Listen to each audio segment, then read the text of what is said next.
খেন্তির হাতের চুড়িগুলি কত পয়সা দামের? সেফটি পিন দিয়ে একত্রে আটকানো ছিল। 2 পয়সা ডজনের সেফটি পিন ছিল। সেফটি পিনগুলি কত বছরের পুরনো? অনেক দিনের, প্রায় প্রাগৈতিহাসিক যুগের। চিংড়ি মাছ রাস্তায় কার কাছ থেকে নিয়েছে?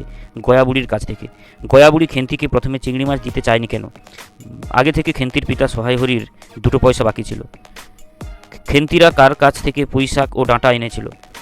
প্রতিবেশী রায় কাকার কাছ থেকে পুঁইশাক ও মোটা ডাঁটাগুলি এনেছিল।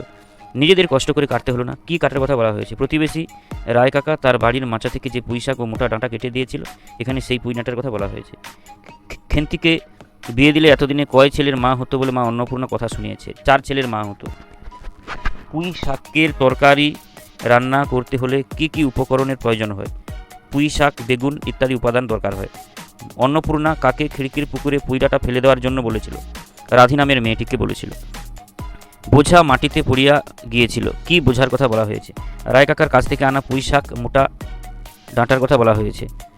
অনেকগুলি ডাঁটা এদিকে ওদিকে ঝুলিতে ঝুলিতে চলিল, কোন ডাঁটার কথা বলা হয়েছে? রায় কাকার কাছ থেকে আনা মোটা পুঁই ডাঁটার কথা বলা হয়েছে।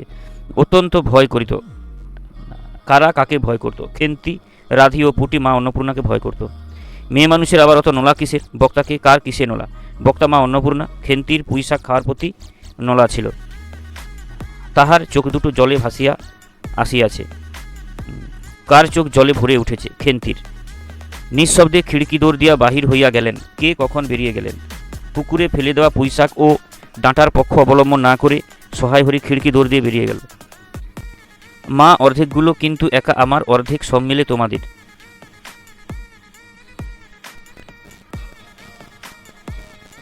কি বিষয়ের কথা বলা হয়েছে?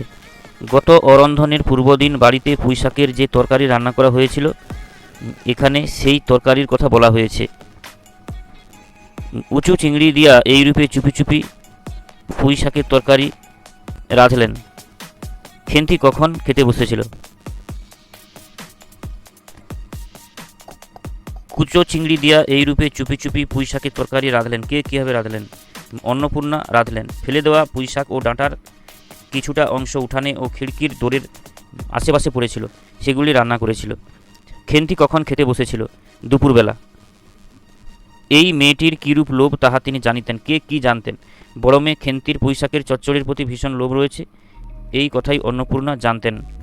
নিজের চোখের জল চেপে রাখার জন্য অন্নপূর্ণা কি করেছিলেন? চালের বাতায় গোঁজা ডালা থেকে শুকনো লঙ্কা নামাতে লাগলেন।